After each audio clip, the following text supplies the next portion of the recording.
Welcome, everybody, to a brand new episode of Physics of the Mystics, the most exciting and the most inspiring podcast wherever podcasts are offered. Physics of the Mystics. We're going to be talking about physics. We talk about physics. We talk about science. We talk about quantum physics. We talk about inspiration and wisdom that will help guide you through life, through the darkness of dark matter. And this is being offered to you by myself, Rabbi Shlomo Ezagui. I am a rabbi here in South Florida, Palm Beach County, for the last 35 years. And I've experienced and I've taught and I've been a student. And we've gone through a lot through these 35 years. And I'm sharing with you here on this podcast. I've also authored two books, incredible books. Maimonides' Advice for the 21st Century. I extracted from this incredible mind Rabbi Moshe ben Maimon, the Rambam, Maimonides, out of his 14 volumes, Mishneh Torah, the great code of Jewish law, all those rules that are related to morals and values, and with their explanations, so that by reading my book, you would be able to be inspired and guided and assisted to define between right and wrong, good and bad. And that's very important. Unfortunately, in the world that we're living in today, where everything is confused, and a person can go down the wrong path and he will suffer the consequence. When you go down the right path or you go up the right path, you're going in the right direction. The view is better and the destination is certainly more fruitful. When you go through the bad path, so then the path itself is not very helpful. And of course, if you get anywhere, that's not going to be a good destination.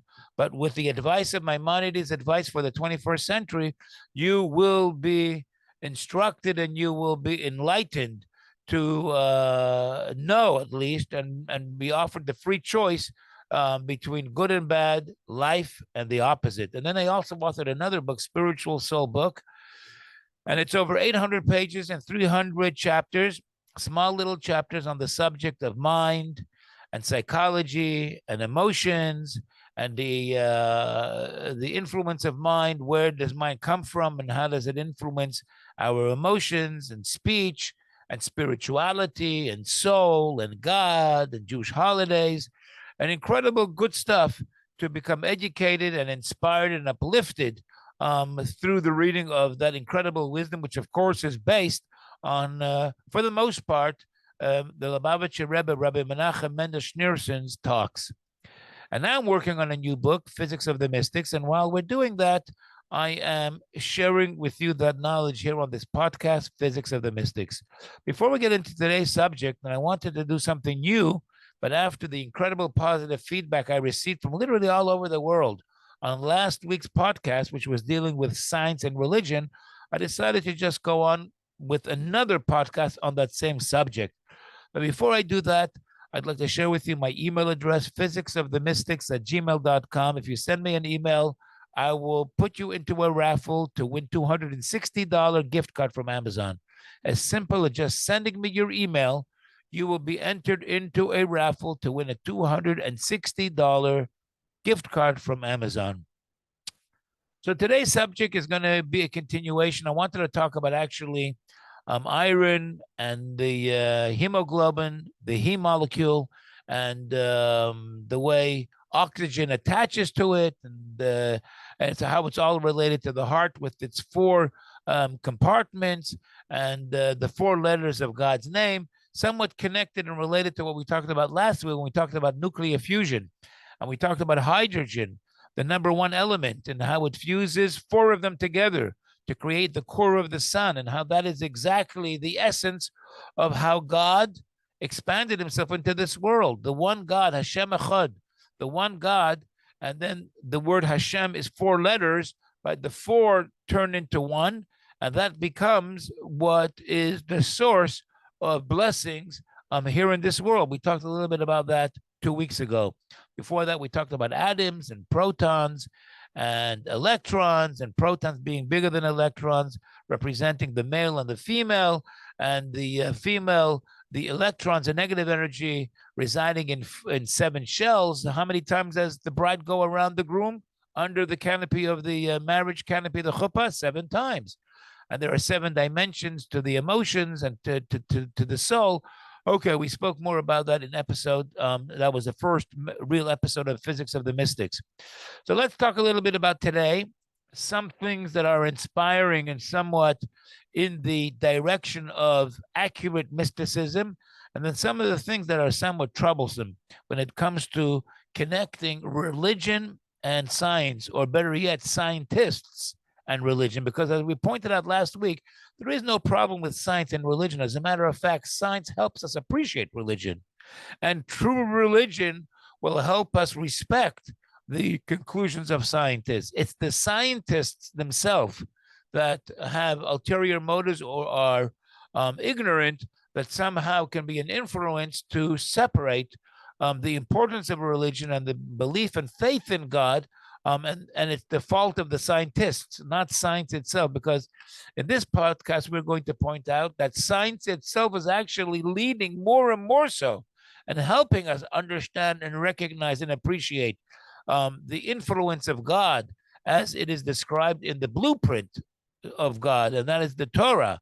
And that's what we're realizing and recognizing, discovering today more and more so in the fields of pure science.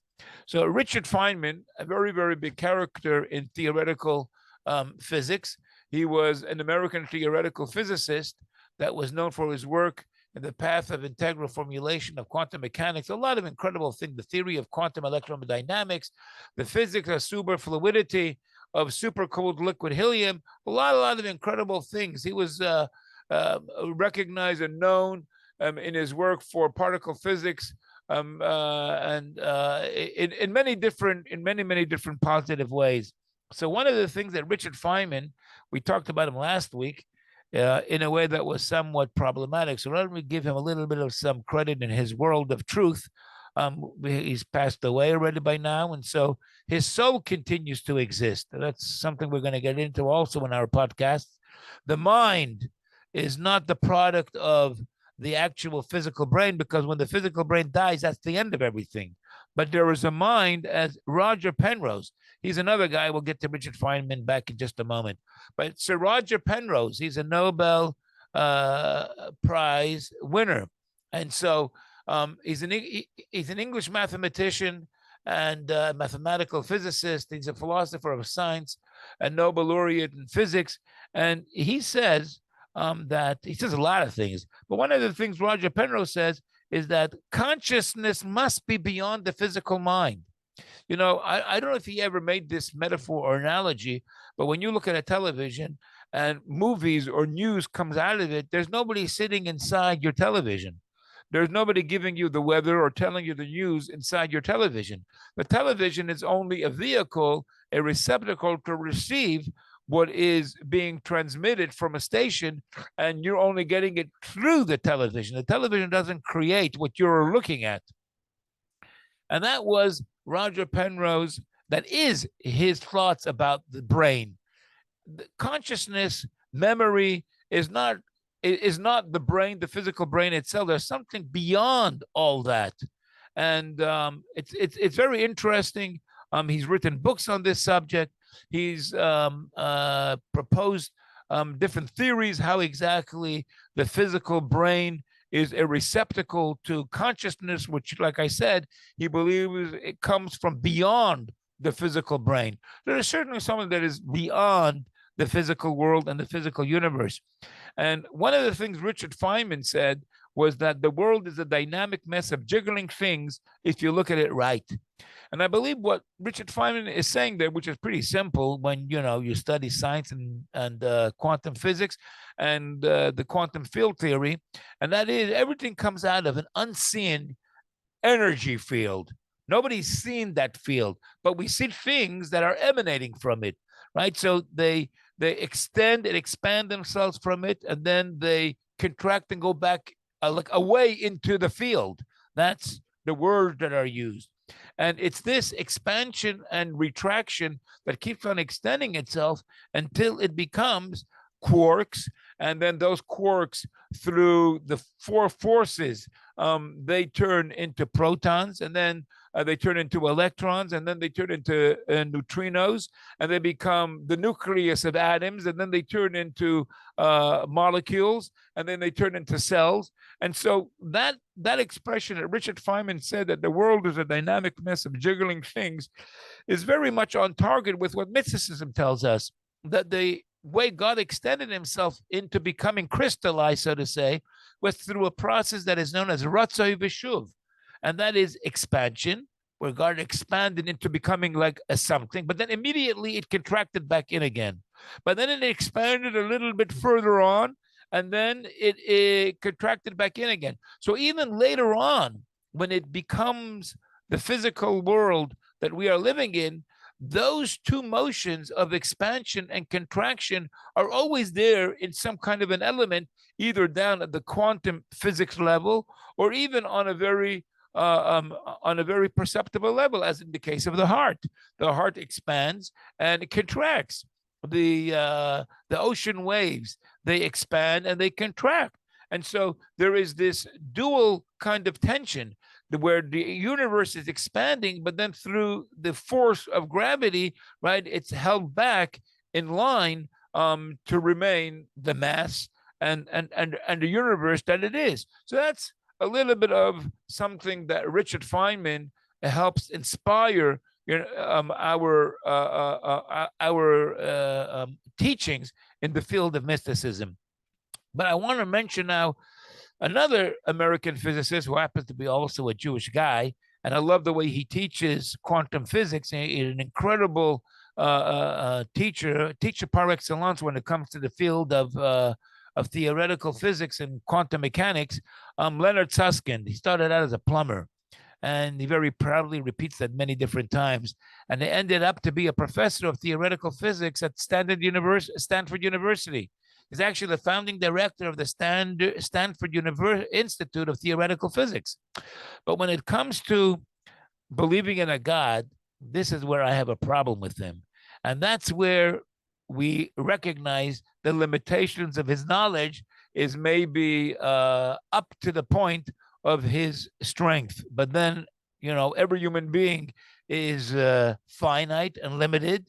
And so I guess this comes across pretty prominently when it comes to the area of theology. And this is what Leonard Susskind says. I don't believe that the universe was designed by an intelligence. I believe that the universe was designed the same way the incredible human being was designed. And he goes on to say like this. Before Darwin, it looked like some designer must have been involved in the creation of the world, because what else could possibly account for the complexity of the human being and the human brain and so forth?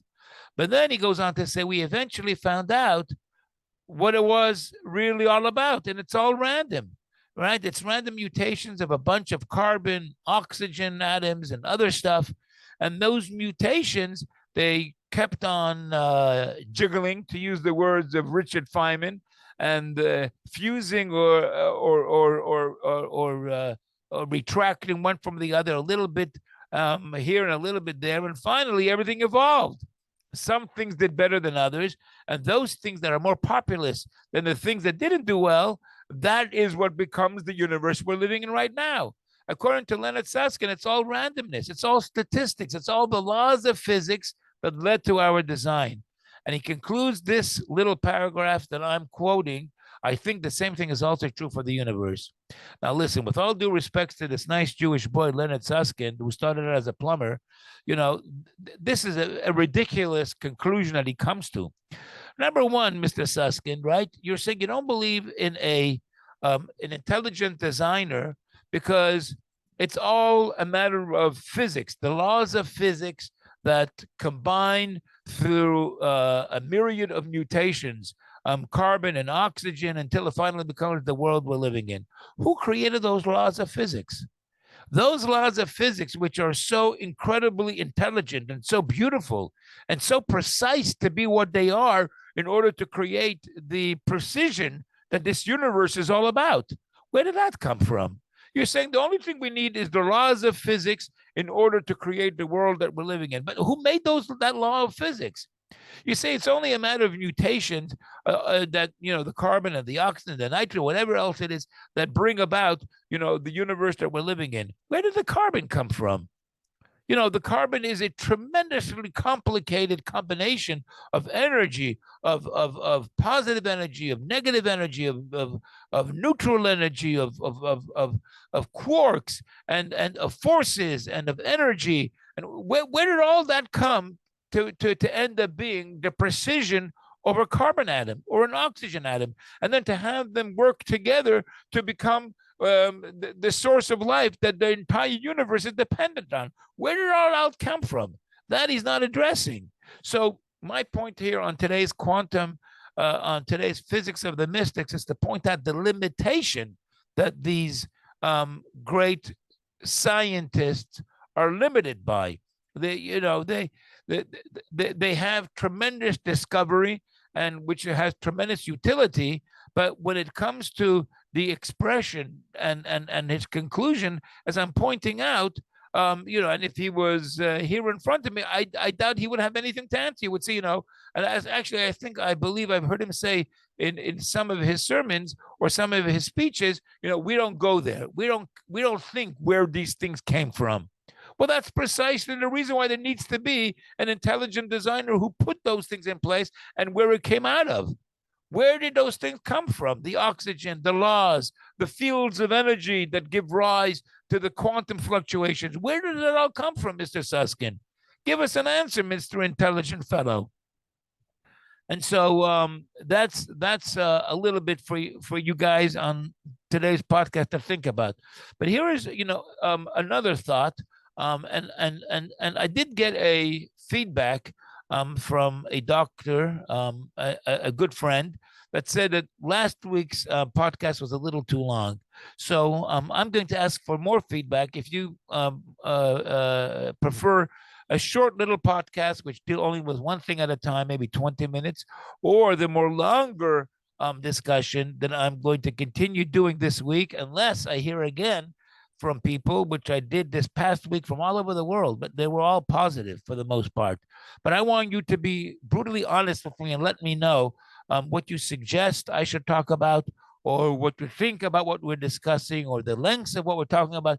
Because, of course, I want it to be pleasant, entertaining, and inspiring, and educational, and have your interest for the entire duration of this podcast. So let me talk about Dr. Rupert Sheldrake. And he has this theory which is pretty interesting. And he's best known for his hypothesis of morphic resonance. That's his great big, one of, I think, probably his biggest claim to fame. And what this morphic resonance is all about, it first started out like many things in physics and science and in just the world. People just disregarded and ignored his theory, but it's becoming more and more a consideration in the fields of science. And what he is bringing forth in this morphic resonance hypothesis is a process where self-organizing systems inherit a memory from previous similar systems. So there is this kind of metaphysical type of field that accumulates intelligence from one generation to the next, and as the whether it's matter or atoms or cells, as they duplicate, so one picks up from the one before it, and that's how they finally develop into the end product. So I think the procedure or the way of his thinking was like, for example, he says, when genetics were being discovered, so everybody thought that once everything is mapped out, we will be able to predict people's height and people's maybe even their form, and maybe their chances of God forbid getting cancer and things of that sort. But it's ended up becoming, even after all the genes have been mapped out, there is what's called in the field of science the missing heritability problem, and that is that after all is said and done, we have a problem figuring out how is it that people and creations are the way they are, since it isn't really coming from the way we understand the genes to be operating. As a matter of fact, there's a very, very small percentage of sicknesses that we are able to predict and to see in advance from the genes in a person's DNA. And so, therefore, his theory is that what happens to become at the end of everything is really not encoded in the physical genes, but there happens to be some kind of a field out there that has a memory of sorts, and from one generation to the next, that's how there becomes a development of an influence that ends up becoming the height or the shape of a person and the forms, because the forms of an animal, the forms of a leaf is not there in the genes. So how does it end up becoming that specific form or that specific shape? And that's his whole, so to say, theory. Now that's incredible, because that's something that's discussed in the Talmud. That's something that's there are many beautiful, nice Hasidic stories that emphasize and that highlight that idea. For example, the Talmud says a story that once two rabbis went and they were teaching, and one rabbi asked a question, and a student went and answered the question. So when the student answered the question that quickly, the rabbi who asked the question was very, very distressed, and he was unhappy. And the other friend said to him, "What's so wrong? You got an accurate answer." And so the genius, the rabbi, he said, "I've been working on an answer to this question for the longest time, and look how quickly this student was able to go and answer that question." So the rabbi, the friend, he says, "What's the big surprise? Once you develop the answer through your deep thinking and through the knowledge that you have, you brought it down into the world, that now this other guy was able, the student was able to be receptive and pick up and answer what you took so long to develop. He was able to answer so quickly." So that idea is being, so to say, presented by Dr. Rupert Sheldrake as the hypothesis of morphic resonance. But the truth is that idea has already been presented and forwarded, right, literally thousands of years ago as a story in the Talmud. There are some stories from the Alter Rebbe, Rabbi Shlomo Ezagui of Liadi. He would say, and he's not the only one that said this, that the best time to meditate is early in the morning in the forest. Why? Before everybody wakes up and starts talking gossip and starts filling up the atmosphere with pollution, spiritual pollution, this is the best time to commune and to meditate and to connect with God. Number one, early in the morning, and especially out there in the forest where there aren't too many other people there with him. So that idea, you see, is an idea that Rupert Sheldrake is picking up finally from the ideas that have already been recognized as being a truth thousands of years ago. But here is where I take a little bit of exception with Dr. Rupert Sheldrake.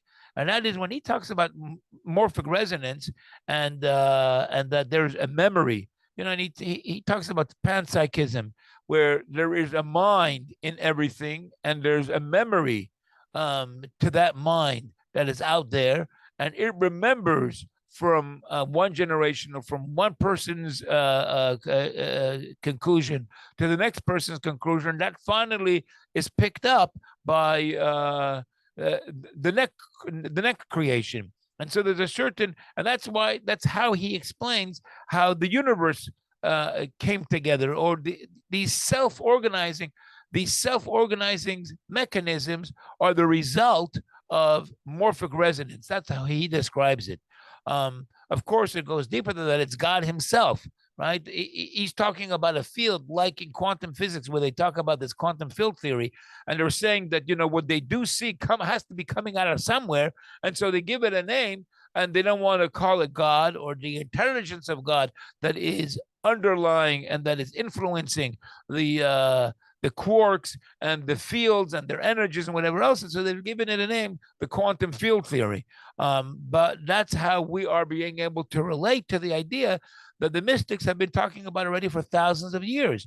When Dr. Rupert Sheldrake is talking about this self-organizing force, right, that accumulates memory and that it ends up sort of say influencing, controlling the atoms to turn into molecules and then to turn into cells and into the complicated mechanisms that they end up becoming. So he says his morphic resonance really applies to these self-organizing matter, like the universe and like the sun and like atoms and molecules that by themselves happen to know the direction that they need to go into to become what they turn into.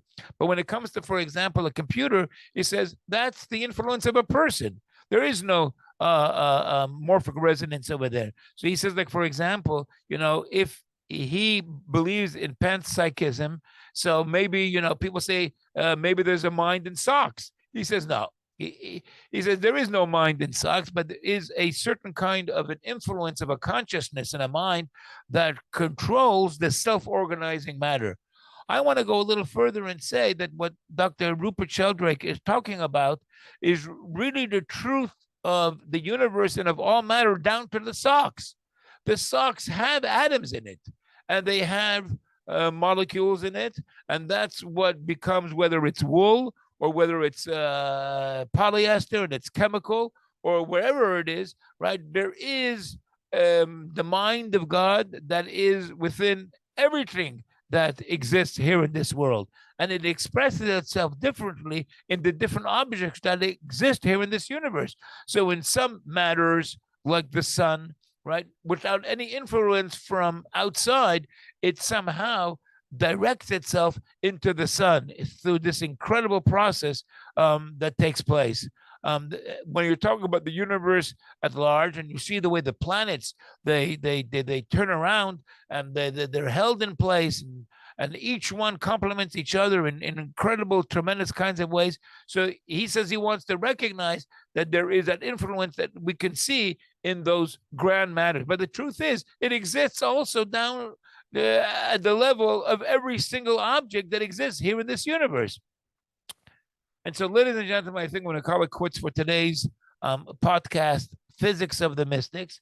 But what we're talking about is, let me make a little summary. We mentioned Roger Penrose and his guess that consciousness has to be beyond the mind. And he's hitting on something which is very much in line with mysticism. Of course, the mind, the brain, isn't the beginning of things. There is a soul. And it's the soul that is operating through the physical mind, no different than the electromagnetic radio waves that enter into your smartphone and into your television and through your television.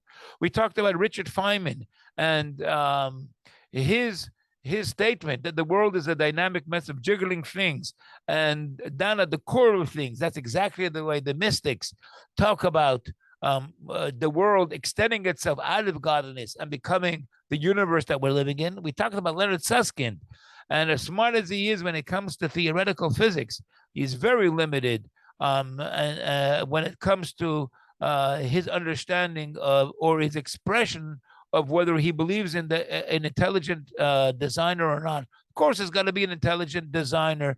He's saying we don't need the intelligent designer because we already have the intelligence that's in the law of physics. So, it's somewhat difficult to understand what he's talking about.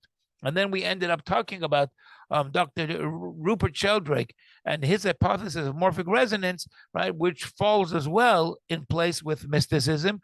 Of course, there is outside of the physical world that can be touched and seen by a microscope, there is an influence that directs the form and directs the shape and directs the direction of everything that is here in this universe.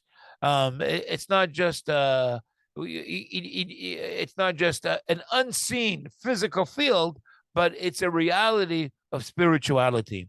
So we're going to call it quits for today's podcast, Physics of the Mystics.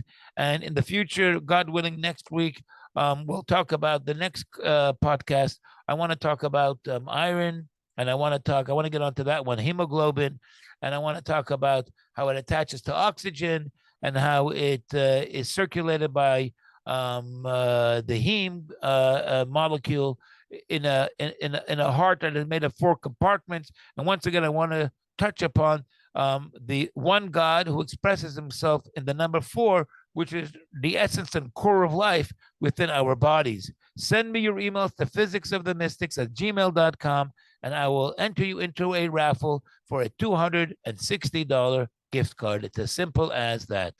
And see you next time. Tell your friends that this is the most exciting podcast for anybody interested in the relationship and connection between science and mysticism to turn into.